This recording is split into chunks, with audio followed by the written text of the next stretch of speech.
Much. That already was a wonderful introduction. And it really seems like there were hot debates in this room before we came in here, because it's really hot in here. So I hope you'll still stay with us for the next hot debate on fighting for transparent conditions for consumers and smart devices.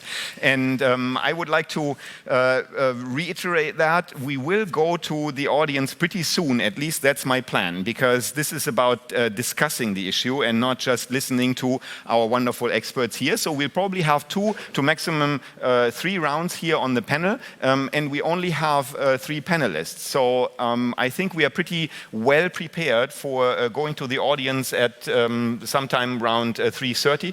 So please think about questions that you have for our experts here, because I'd really like this to be a discussion, and I think you all agree on that. So what is this about?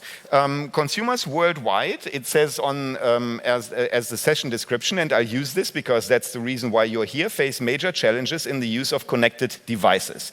Data leaks, privacy breaches, malware are common threats from Brazil to Germany and basically all over the world. And data-driven business models can do 2 things. They can enable better products for consumers and better services for computers, but they also increasingly shape unfair markets with little or even without choice. And the question, of course, is what governments can do, what regulators, that are not governments, there are other kinds of regulators, or consumer organizations do to empower consumers and foster transparency and fair conditions. And this is what we'd like to discuss here on this stage today at Republica.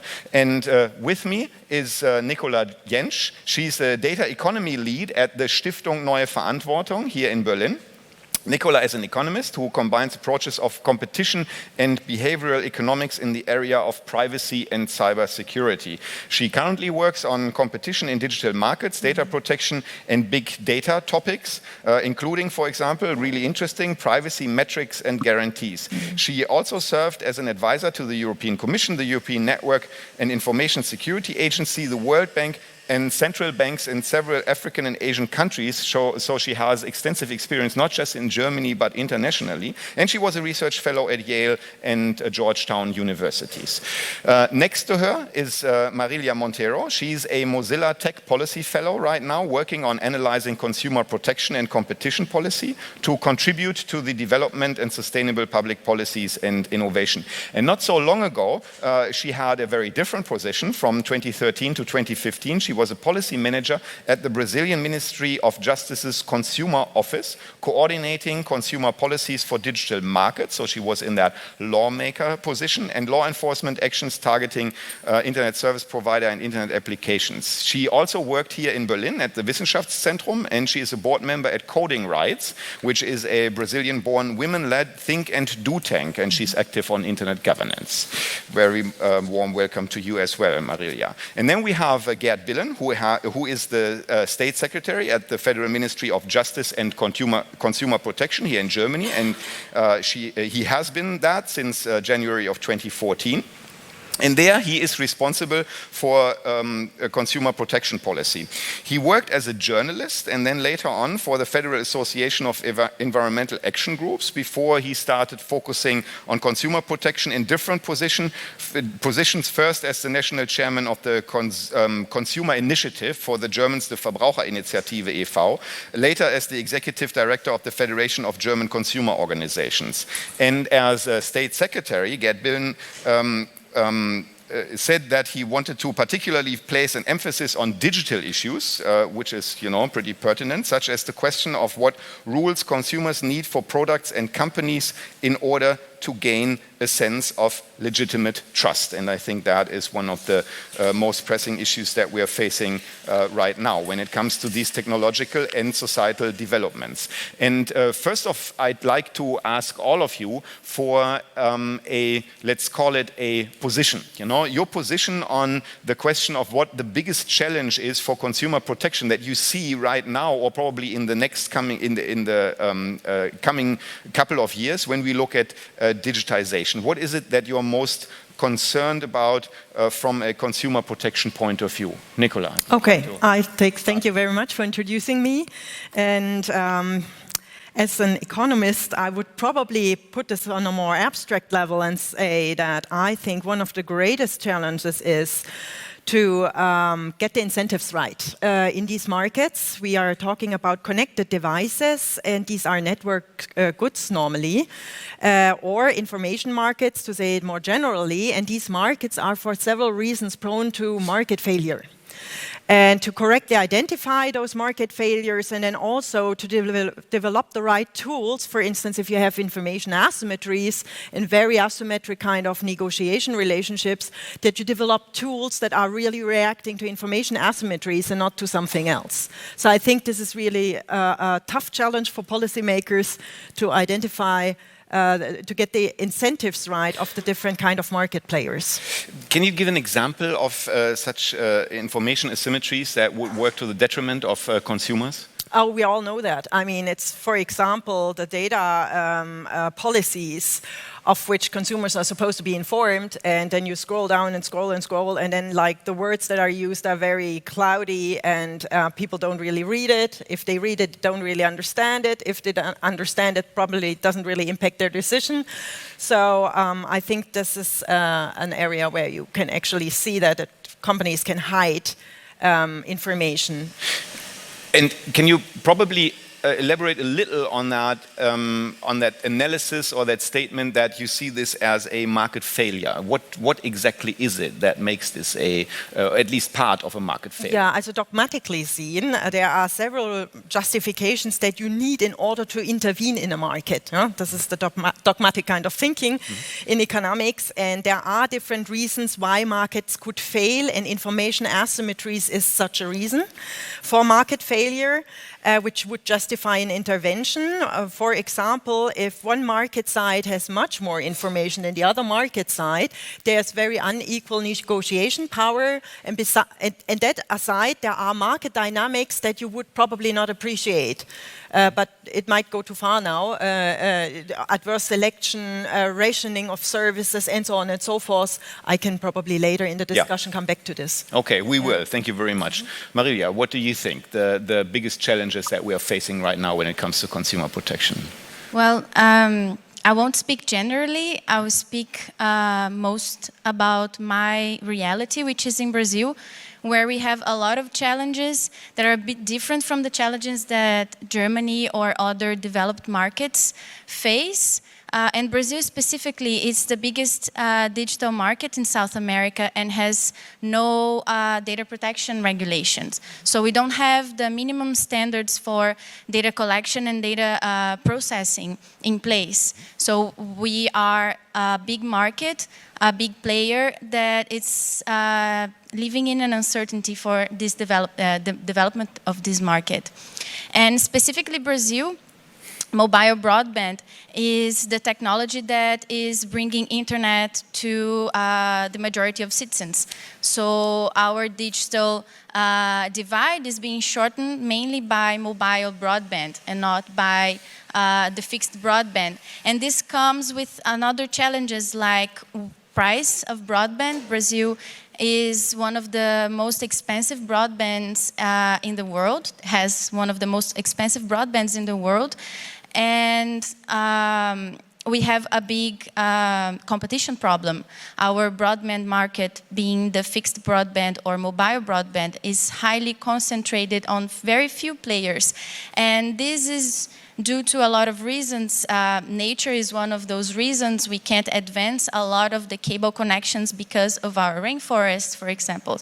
But broadband is both a challenge and an opportunity to bring internet to a lot of those people. And at the same time, this is an agenda that is being pushed forward by international players like the World Bank, where having mobile apps to advance public policies and other developing issues is advertised and sold to countries like Brazil as one of the most efficient ways to advance policies. And we have, together with this challenges, the challenge of literacy. So while we have to have more transparent policies for consumers and help them have more informed consent on the services that they are using, we have a big literacy problem. And the majority of those services are foreign services that we are consuming. A recent study from the Brazilian Internet Steering Committee revealed that 75% of internet connections in Brazil are mobile connections, and the three most used services are Facebook, WhatsApp, and Skype.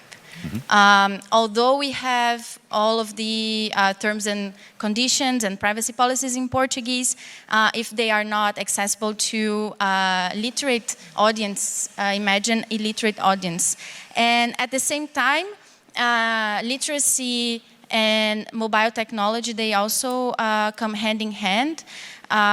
Voice technologies are actually allowing more people to connect and use those services because they are a step beyond writing and reading, so they can be a player of this market because of video and voice technology. So to wrap up, and just to say the biggest challenges that we are facing, besides the challenges that countries like Germany are facing, is like literacy and competition. I would point it that way. We'll certainly come back to that, to those issues. I still would like to ask a follow-up question, and that is because I think, I mean, I'm not familiar with that, with some of those examples, so I assume that many in the audience aren't either. The mobile apps that you refer to that are suggested to also further policy issues and such things, what could that be? What is that? Can you give an example for that?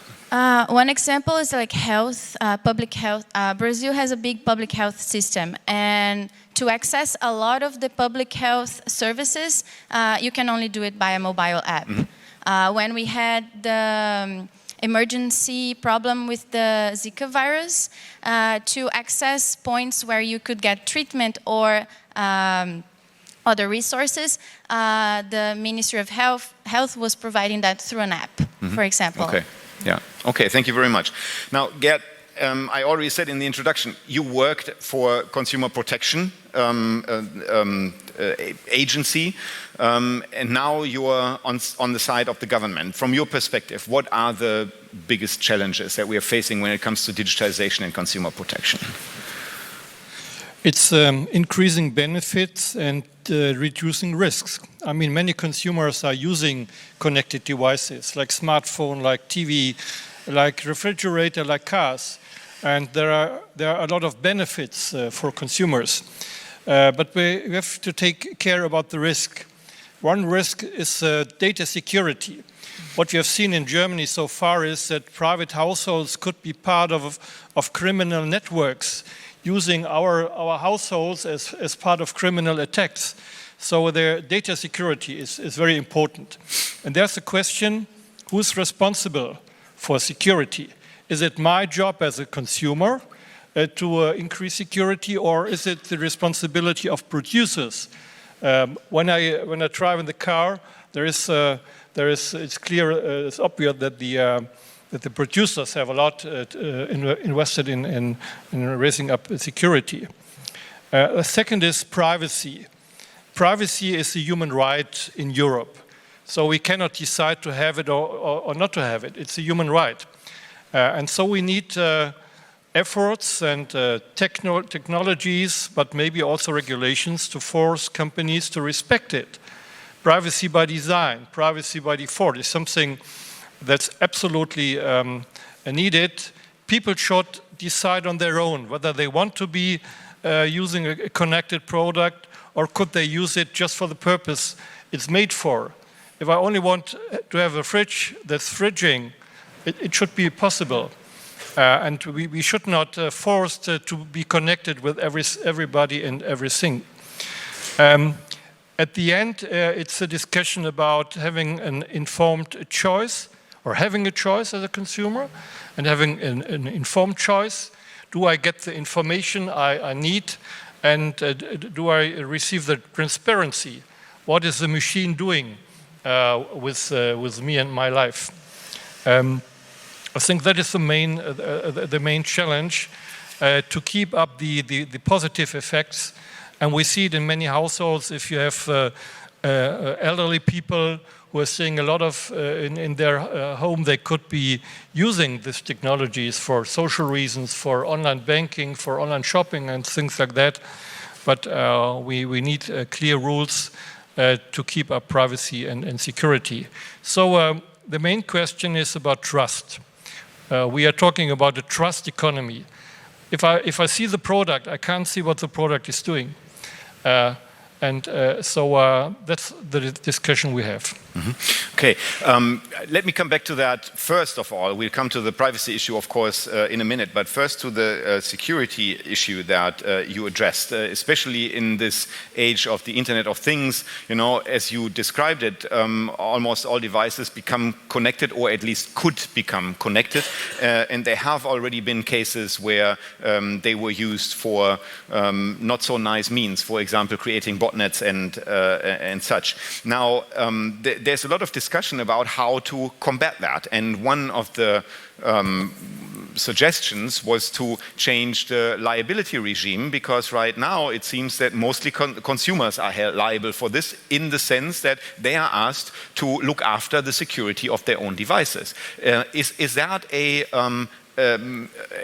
way to address this, or do we need to look more at switching liability to, for example, the companies who are producing those devices and the software that come with it, to be a little more strict on how they develop this and how they deploy it? Yeah, there are many pieces we have to work on. First, it's on the regulation, on the law side. Is our current law really prepared for these new challenges? Mm-hmm. And we need a new balance concerning liability for product safety. Mm-hmm.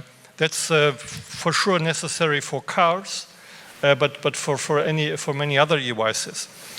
Second is we need a change in the what we call the civil law. If I have a contract with somebody, we need to change this civil law too, because there are new responsibilities for producers.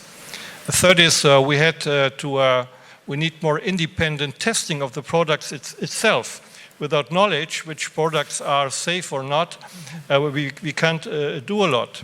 There's one interesting example. A German consumer organization bought a smartphone on a big market in Germany. And they give it to the German agency for cybersecurity to test it.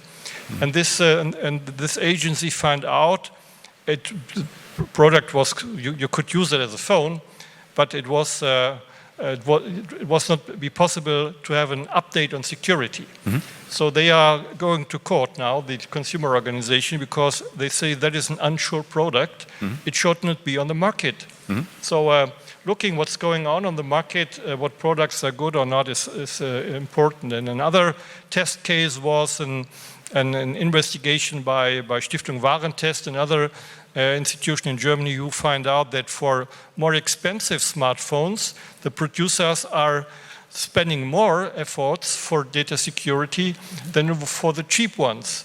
So the bad products for the poor and the good products for the rich people. That are things we need to analyze and to find solutions. Okay, thank you very much. Nicola, you were nodding your head, probably in agreement with some of what Gerd said. But the question, of course, is how to address this. And you are not looking at this from a regulatory point of view, at least not as a regulator. So what tools do you think society has to address these issues? I think you need to address this on several levels. And I can report what I heard in a project we did for the European Commission a while ago, IPAXO it was called, where we were actually looking at innovation in cybersecurity companies, and also how they can distribute their products better, and what the problems are on the level of the companies. So apparently it's very difficult to find the optimal level of investment in security of a product, because what you want to do is you want to roll out the product quickly, probably to have a first mover advantage, and then later do the security updates as you need to do that. But it's very difficult to, for example, put a price tag to damages. Yeah, also what kind of damages are incurred if a product is insecure? In particular, if you think about your privacy is being compromised and data is stolen, somehow how to monetize it, put it into a monetary figure somehow. So that's a problem. And also apparently the security units in a company often have difficulties to justify to the heads of the company what the return on investment is. On putting more money into the security of a product. You see, with marketing measures, you directly see the impact, more or less, and you can measure that much better. But on that level, it's more difficult. No?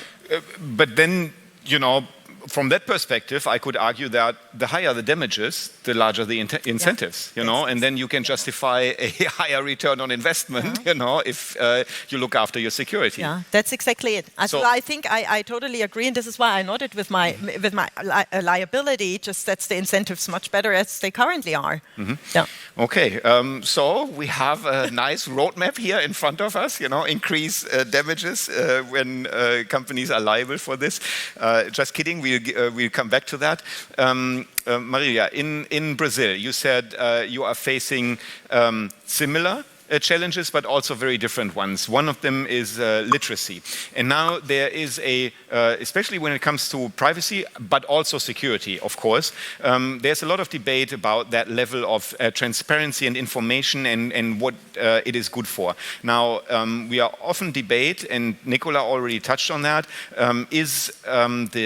for example, the information that companies give to consumers, is it really adequate in the sense that they provide a lot of transparency in the way that they have 30 pages of terms of service and terms of use, but no one really reads that. And even if people would read it, and now you have the added challenge in your country that many people are illiterate, but even if they have means to, let's say, take this in, many would probably not know what to do with it or what to make out of it. And is there really a choice that they have in the end? What is your take on this, and what is your perspective from Brazil? Well, as the colleagues said, this protection and transparency and policies will come in different levels. And I think the solution for it is not only regulation, and a lot of technical solutions can be key in these issues, especially for security and privacy, where consent and information aren't sufficient. And I say that because like minimal technical changes, for example, seatbelts in cars, helped make fatal accidents less prominent, and you don't shift the burden of the security and safety to the consumers. So, for example, if we make encryption a necessary tool for any services that transfer data, for example, or sensitive data or not, any personal data, this is a technical tool that does not shift the burden of the protection and safety for the consumers. But in Brazil specifically, I think we have the regulatory challenge because we don't even have norms to play with to test if our information and consent regulation will be enough for that or not, because we don't have them in place. But we are already in this scenario where privacy is a right of rich people and not of every citizen. Meaning that although we value privacy very differently regardless of our economic conditions, we are in a situation where only people with a lot of money can not only pay for devices that protect better their data, but they can also oppose certain data collection and processing. And I say that, for example, since we don't have any regulation on what companies can do with our data, we have this example with our pharmacies. If you give your social security number, you have a discount on the products. And if you need a certain medication that it's 10% of your income, you will give your social security number because you can't afford. Why is that? I mean, is it just why do the pharmacies want the social security number? To be able to track customers and see what products they buy? And sell it to health insurance. Okay. But at the same time, though, many of the products and services that we are hotly debating all around the world are the free ones. You know, free in the sense that you do not have to pay money for them. If you're looking at Facebook, if you're looking at Google Search, if you're looking at other services. And now you just argued that many people who are rich, they can afford to use other products, but isn't there also a value in the fact that some companies offer their services on a non-monetary basis and use a different business model to offer these services, which means that it doesn't matter whether you're a millionaire or you're poor, you can use the best search engine that's available or something like that, you know? So what is your perspective on this argument? Well, yes, and a lot of those free services, sometimes they are a synonym of the internet, and adding another layer of complexity in that. I know that zero rating is a reality also in Europe, but zero rating is a product that is targeted to markets like Brazil, and especially from those companies that provide free services. Yeah, meaning, I mean, I'm not so sure whether zero rating is so well known as a term, you know, probably at Republica, but what it means is that you basically have a bundle where, for example, your mobile phone provider that also gives you data, they bundle certain services like Facebook in that package. So you can access Facebook as a part of your mobile phone plan, but if you want to go someplace else, it costs your data. That's what zero rating means. Yes, some services that won't be charged against your data plan. Yeah. And in an economic market, in a market where broadband is highly expensive and you pay for a prepaid service that it's almost 20% of your income, you will use only those services that are for free and also don't charge against your data. So I would say that, of course, the free services, they are a challenge for every society, but in developing countries, they also have these as the only services that a lot of people use, so they don't have choice on that sense. And for the free services, I think I don't have a solution for that because, as my colleagues said, this is a problem of incentives. We are having different incentives to develop this market, and this is a solution that I think as technological development goes forward, this is something that we need to think as policymakers, as developers, and as users, like what is the technology that we want for our future, and we are not building the necessary incentives for such. After the next question, the next speaker here, I would like to come to your questions, so please think about whether you have any. I'd be happy if you did. Gerd, taking a cue from what Marilia just said, first the question is, and coming to the privacy perspective here, there's a lot of discussion about what a good level of transparency is, and we already used that example of the terms of service that can be very, very extensive, and then people are left alone with them. They have a lot of transparency, but not a lot of choice. And the idea is, or what we need to balance is, of course, let's say, in a free country, we have to balance that people are able to make their choices. You know, they are allowed to choose a certain product over another. At the same time, we have to give guidelines as a society. You know, as a last resort, that can be laws, but that can also be ethical norms. There can be technological standards, and so on and so forth. Now, coming to touching on the General Data Protection Regulation that will come into force in a couple of weeks all around Europe. There has been a lot of discussion about the idea of informed consent. You know, that people are provided information, and then they can make an informed decision about what they are buying into. And many people argue that it's not a reality, that informed consent. It's just an idea that doesn't really work in practice. Now, what's your reaction to that? They are right and they are wrong. They are right in the sense that nobody of us could read and understand all these terms and conditions and data protection rules.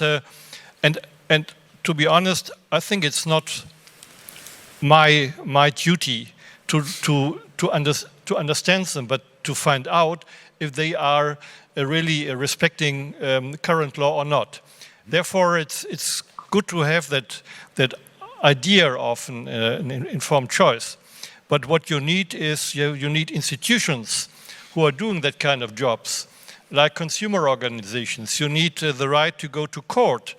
That the court could change rules in a way when they are unfair.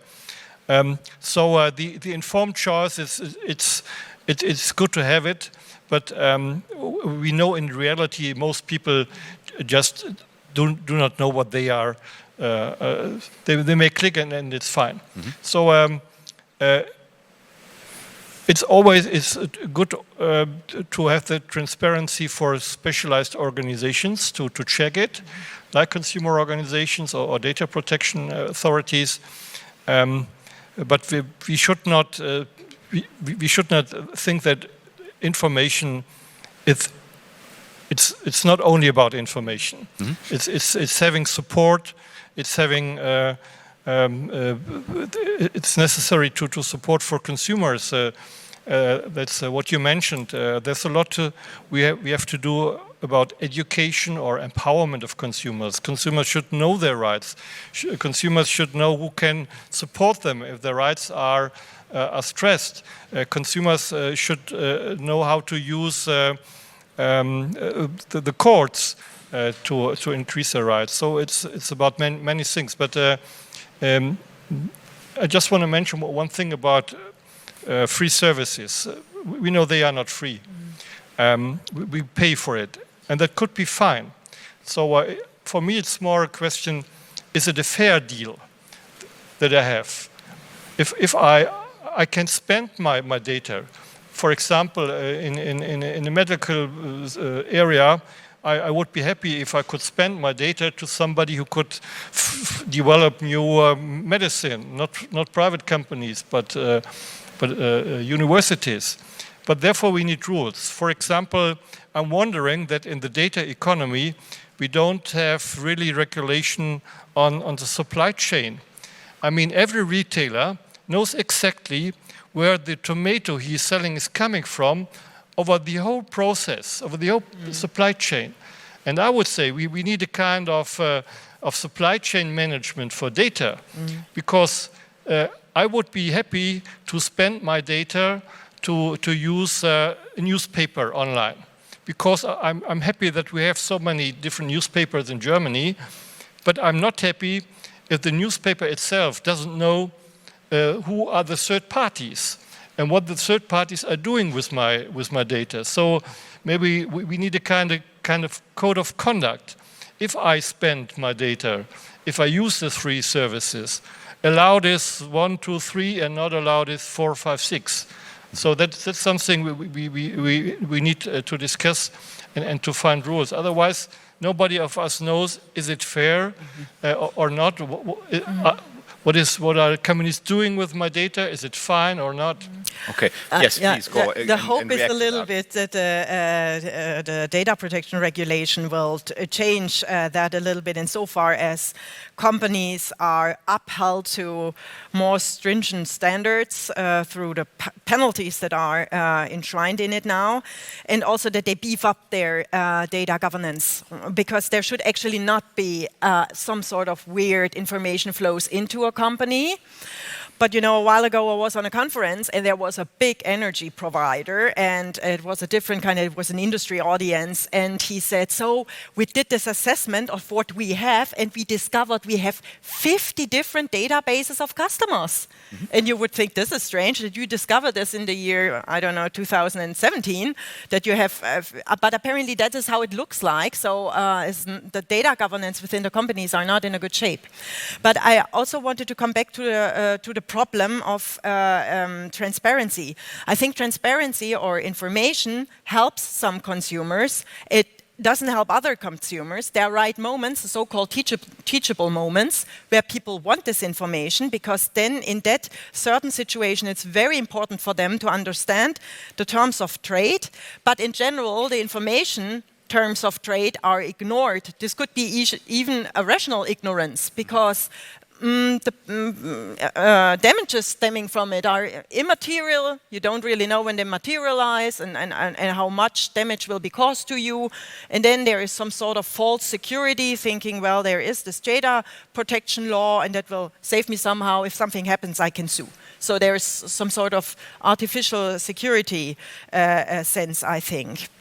And the last thing I wanted to say, as we are now going into the age of smart devices that are connected and that become more and more personalized, it will become even harder to compare all these terms.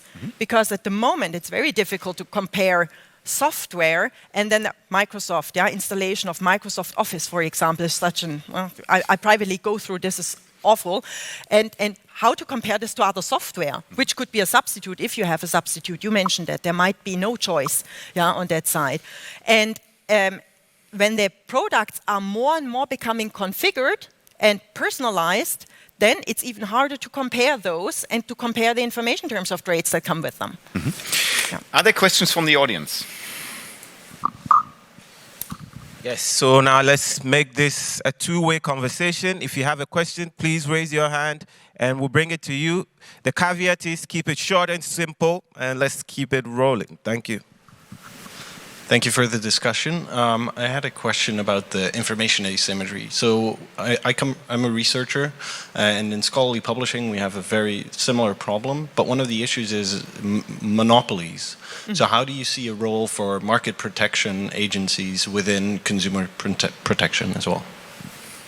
I'm not quite sure if I understood the question. So what you're asking is whether there are monopolies, and in that case, what would you do with the information asymmetries? Is that what you're asking? Well, so for example, if you have information asymmetry, that's one thing, but there is also the power asymmetry that you can't renegotiate these agreements, these terms of service. So how would you well, actually, these are self-reinforcing kind of self-reinforcing tendencies there.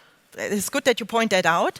So in general, with the monopolies, you would say what you can see in information markets or the digital markets is that you have this like cost functions, There's specific type of cost functions that lead to natural monopolies, where you have these big players that really are surrounded by fringe players, but only in specific segments, and so on and so forth.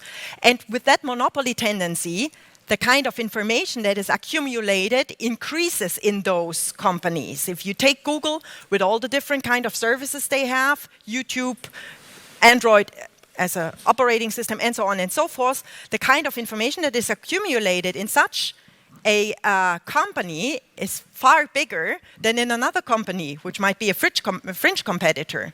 And there is a big debate currently also in competition politics, whether an information collection of that size is really replicable by competitors, because actually you would have to enter with free services, very many different free services to be able to replicate such an information kind of pool. So what do you do there? It's an open question. It's an open question. There are different kind of ways to tackle something like that, if you think you should tackle it, So natural monopolies would be, under the dogmatic kind of argument, an aspect of intervention. So there would be a call on regulators to deal with natural monopolies. And then you can either slice them up, break them up, like this was done in the United States way back historically, or you can probably find other ways. For instance, you demand from them that they have to put data in an open pool and let other competitor companies access the data, which comes with like very tricky questions about data privacy and so on and so forth. No? I would stay on the panel here for this, because this is a really interesting point that you're making, because this has been suggested a couple of times, especially in light of some companies or services that are not easily broken up. You know, how do you break up a social network? How do you slice up Facebook? Does that make sense, or doesn't it make sense at all? And if it does not make sense to break up a social network, what are the remedies that we can resort to? And you now just suggested that it could be a good idea to force them to provide data to, for example, competitors to be able to build similar services. And now we have the idea of data portability that enables, for example, consumers, users to take data someplace else, but hopefully or probably also some competitors to use this data. What do you think about this bunch of ideas that are put out in the open? Marilia, and then also Gerd. Yes, I think the Facebook case is in everyone's mind, because this was one of the questions that the senators posed to Facebook's CEO. Like, is there a competitor for your service? And there is no competitor of Facebook because, and that's my personal opinion, it's not interesting to have another Facebook. Facebook is an efficient service because everyone is there and there's this concentration of the data there. And we don't want another social network that it's exactly like Facebook. We have similar ones that it's then a niche, so it's different markets. But at the same time, to foster competition in a digital economy is to incentivize data sharing. So the discussion, especially here in Europe, of open banking is to have more competition on payment services or other financial services. That means we need more financial data sharing. And I think this can be an efficient practice, but this must come with a lot of accountability and other resources to prevent harm. And as we began this panel, like, it's also very hard to identify harm in this situation. And I bring an example that actually Mozilla tried last year during Thanksgiving in the US for connected toys and connected devices during Thanksgiving. This is something that the antitrust literature is trying to develop. Like, is privacy and security an element of the competition analysis? And for that, can we insert that into the quality of the services? When consumers are analyzing the quality of a certain good that they are buying, is privacy and security something that we can insert in that analysis? And they tried to do that into an advocacy piece called Privacy Not Included, where they analyzed a couple of connected toys and connected home utensils, analyzing their how they complied or how they shared data, how were their security standards.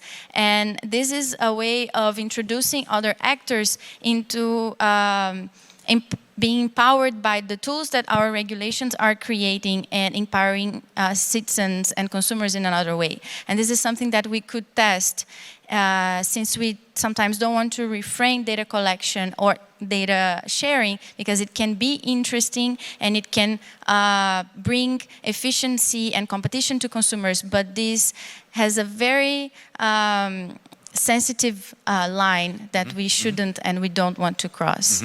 Okay, so Gerd, I'd like to hear your reaction, but everyone else, please, if you have a question, already raise your hand so my colleague knows who to give the microphone to next, please. Yeah, the next opportunity for Europe to improve consumer protection, but also to improve competition, is the e-privacy guideline and the upcoming discussion about the e-commerce guideline that will be in the next period of the Parliament and the Commission. And what could be ideas if we cannot, let's say, what could we do with Facebook? One piece of solution will be data transfer but I think what will be more effective is interoperability. So why is it not possible for me, like on the cell phone, to use different parts from different companies? Why isn't that possible with messenger services or with social networks? If I have I'm not active in Facebook, but if I have friends there, it would be fine for me to have communication with them, but not to accept the terms and conditions of Facebook. So there could be many ideas. And if I understand what you've said, is that's not only an issue of business to consumer contracts, but business to business contracts. The problem of the German newspapers is they don't have the power to set standards for advertising rules. They are not strong enough, and that's a really competition problem. Maybe that could be a question for regulation too, to really set rules. What kind of information should a newspaper receive that they can decide they want to share data with third parties or not? Maybe we could develop a seal for trusted third parties, where we know they accept our rules on privacy, they accept our norms. So I'm not pessimistic. If I see how the reaction is on the European initiative for data protection regulation that we have now, that a part of the consumers in the United States are becoming aware and becoming interested that setting rules sometimes is necessary to develop fair markets in a way that we want to products who are respecting our privacy laws, but also security things. So I can't see right now clearly. Is there another question? Yes, please, go ahead. Yeah, thank you for the discussion. You touched upon the idea of informed consent and how that's problematic because it's so complicated and so lengthy and no one reads it. And that was all more or less referring to services where we are really aware when we use a service most of the time. But we also talked about connected devices. And now when connected devices become more and more in our surrounding, there will be a point when we will not be aware that there are connected devices around me. It's the same when I now walk into smart homes of my friends and I don't ask at the door, do you have smart devices? I have to sign a form for. So at that moment, I guess the idea of informed consent gets totally overboard. I don't know. Any reaction to that maybe? Who would like to go first? I think that it's interesting to hear all of your opinions on that. Yeah, I mean, it's difficult. If you have many devices in your household, there is even no surface to look on it and to study if you would agree or not. So that's a discussion we need to have with the producers. If I have a fridge or another device, what are the is it designed by privacy by default? So if I start it, it's maybe without connection or only connected to some security issues. How can I be able to spend more data and will I get informed? I wouldn't say it's the end, but it will make it complicated. There are some companies in Germany working on an idea they called privacy dashboard. So maybe the solution is not only to have a way to change the product itself, but to have a kind of an iPad where I can say, okay, the light, it's fine. You can find out what is my mood. Do I prefer red light or white light? On other issues, I don't want to have it. It could be a chance of connected devices to develop products that give me more autonomy and more choice. Maybe in respect to some products to spend more data and in others not. Marilia? Yes, the connected devices, they are a challenge for almost everything that we know, and especially our consumer protection laws, because they govern the data that we produce or that we have regarding ourselves and not about devices that produce data on us. So they don't regulate devices. They don't protect devices in a certain way. They protect people. So, but this was just to answer you in a way that I think regulation is not the only tool that we have for connected devices. And I think informed consent, or all the ideas of consent that exist since before the data protection regulation, is that it's still a very good thermometer to enforcement or to other policies where consent or informed consent is impossible or is difficult or even misleading. Those are the situations where we should implement other tools that we have in our hands. And I think for connected devices, technology can play an important role. So this is where our standards will play a key role to understand that do we want to put this data in the cloud, or will it be only on the consumer device? Or will this be shared through this protocol or another protocol? So this is where I also think regulation is not sufficient, just like consent. Mm-hmm. And Nicola, please. You asked a really tough question. I think there's probably also not so much I can add to what you said. I think, there must be some sort of basic, and that's the privacy by design and privacy by default standard that helps to protect people's information. And there are technological solutions, but these can become even more intrusive. For example, you could demand from somebody who puts a digital assistant out on the market that the person who buys it and consents to have it in a smart home, that voice is recorded, but other people's voices are filtered out, or put noise to it or whatever. But then, of course, the device needs to identify the consenter and differentiate the consenter from other people. Problem exists, of course, where, as you rightly pointed out, there are devices where you don't know that you are surrounded by them. And the only way I can think of is the privacy by design and privacy by default somehow. Gerd, you wanted to add something to this? We are now developing another idea in the ministry, and that's the idea about corporate digital responsibility. Because what we know from other markets, people trust companies. People love, for example, IKEA, even in Germany.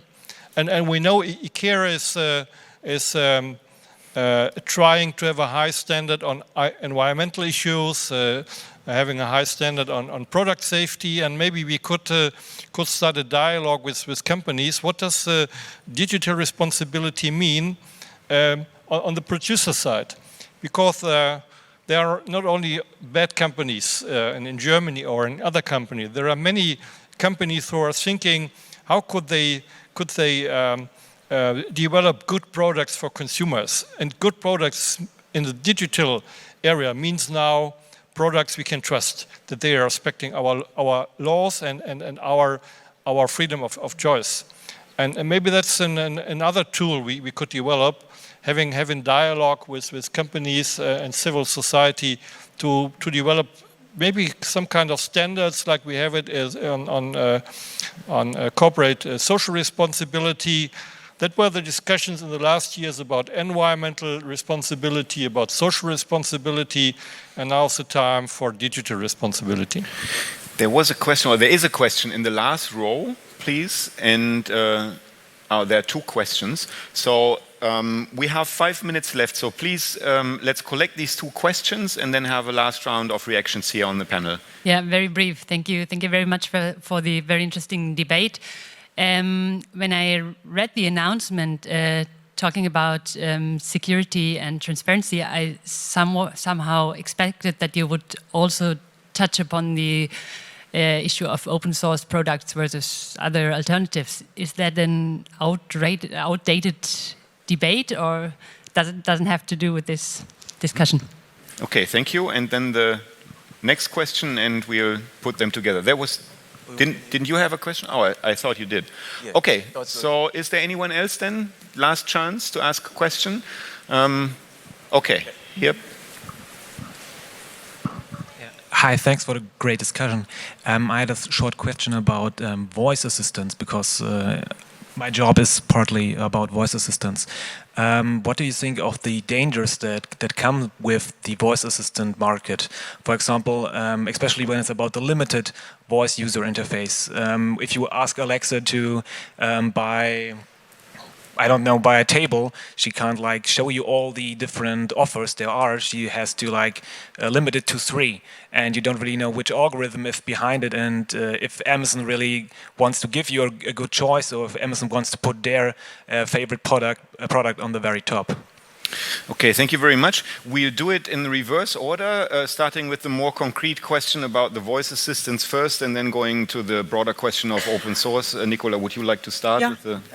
Thank you for the question. I think that's a very good one, because that's also hotly debated, how to transport certain services to the consumer once there is this voice assistant, and also how to inform the consumer of specific kind of, terms of trade in that respect. I think you indicated it somehow a little bit in what you said. The problem could be that consumers that use voice assistants are nudged into specific kind of options that might be more expensive than what they would have found on the internet or over other channels, or that receive a preferential treatment of the provider of voice assistance. So in a sense, it's more convenient, but also the whole kind of transaction, I would say, is becoming a little bit more opaque through exactly what you said, that you cannot really screen lots of different offers, and typically people wouldn't have, now I'm speaking about digital assistants in the home,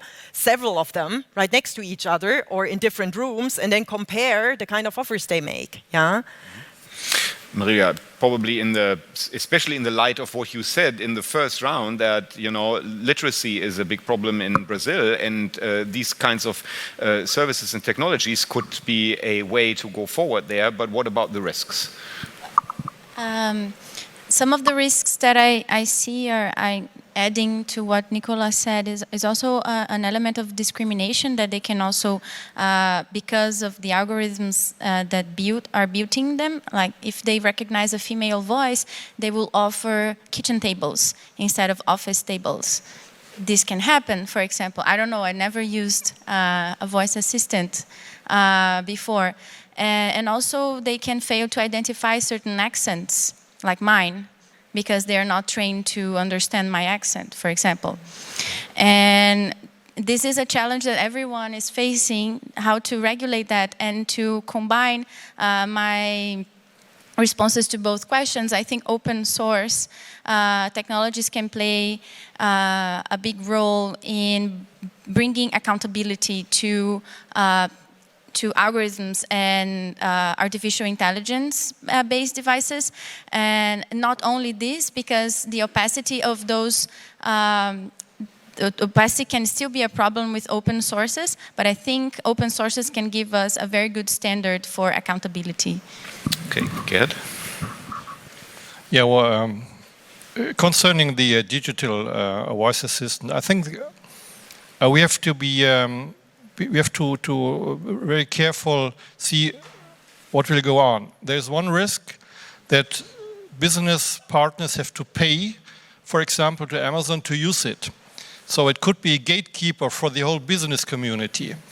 It could also be used, let's say, in a discriminatory way, that only a couple of products are offered. Maybe one part of the solution could be to say, like we have it in other parts, the company who is responsible for infrastructure should not be the same who's offering the services. That we have in the energy sector, we have it on the railway, there's a discussion, because what consumer, it would be important for the consumer that it's a kind of more neutral information, a neutral choice. I wouldn't accept that just the one who pays the most will have the chance to offer it for me. So we have to figure out how things are working in reality. What will be the effect on the business sector side? What will be the effect on the consumer side? And but I'm sure there will be a time where we have to discuss what is infrastructure and who is offering business ideas and products. It's fine to use it. We have seen for elderly people that kind of a voice assistant really could help. So it's like in every part. There are risks and there are chances. And as I told, we want to increase the chances and minimize the risk. Okay, thank you very much. And Nicola, 30 seconds on the open source question. Okay? Oh no, please not. Please. Can I back out on? The only thing is I can add to that, it's a good measure for accountability, but you must be very careful for what you actually use it, because we know there are certain open source software where specific kind of software mistakes were not discovered, although it was open source. Heartbleed, I think, is the case, and so it's not the solution for all the woes we are currently facing. Okay, and as our stage manager already said, this is a very German conference, so we have to end on time. This is exactly what we'll do, so we will not go to the panelists for a last round. Instead, I say thank you very much for this very interesting discussion to Gerd Billen, Marilia Monteiro, and Nicola Jentzsch. Thank you very much, and if you have more questions, please come to the stage and approach them.